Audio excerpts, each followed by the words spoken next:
4:10 வெளிய வந்து பார்த்தா, ரூம்லேருந்து சரியான வியூ நண்பர்களே! சூப்பரா இருந்தது. கிளவுட்ஸ் எல்லாம் வந்து நல்லா இருந்தது பார்க்கறக்கே.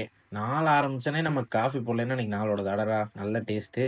அப்படியே வெளிய வந்து அந்த சேர்ல உட்காரலான்னு பார்த்தோம். அங்க ஒரு சேர் தெரியும் பாருங்களேன். அந்த சேர்ல உட்காந்து வீடியோ எடுக்கலான்னு போனோம். தர்ஷனோட ஃபோட்டோகிராஃபி ஸ்கில்ஸ் எல்லாம் இம்ப்ரூவ் பண்றதுக்காக ஃபோக்கஸ் பண்ணி எடுத்தது. அப்புறம் சரி சரிப்பட்டு வந்து கிரிக்கெட் விளையாட ஆரம்பிச்சாச்சு. ஒரு 4 ஷாட்ட போட்டோனே பாலும் வெளிய போயிருச்சு. அப்பா நமக்காக போய் ஒருத்தர் எடுக்கிறான்டா அப்படின்னு ஒரு சந்தோஷம். அப்புறம் இது சரிப்பட்டு வரேன்னு யூனோ விளையாண்டுட்டு, அப்புறம் பசிக்க வேற ஆரம்பிச்சிருச்சு மத்தியானமா. சரின்ட்டு சாப்பிட கிளம்பியாச்சு.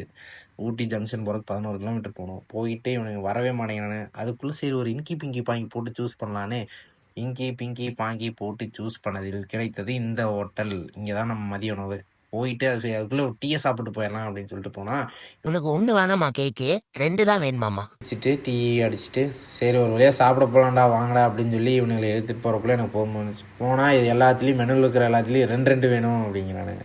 அதெல்லாம் வேணாம் ஏதோ ஒன்று சொல்லுங்கண்ணா அப்படின்னு சொல்லிட்டு சிக்கன் பிரியாணி வாங்கி சாப்பிட்டு இவன் வயிற்று தடவிலே தெரிஞ்சிருக்கும் உங்களுக்கு எப்படி சாப்பிட்ருப்போன்னு. திருப்பி ஜீரணிக்கிறதுக்கு ஒரு சாய் போட்டுட்டு அப்புறம் நடைபயணம் போகலாமா அப்படின்னு கேட்டுட்டு நடைபயணத்துக்கு கிளம்பியாச்சு.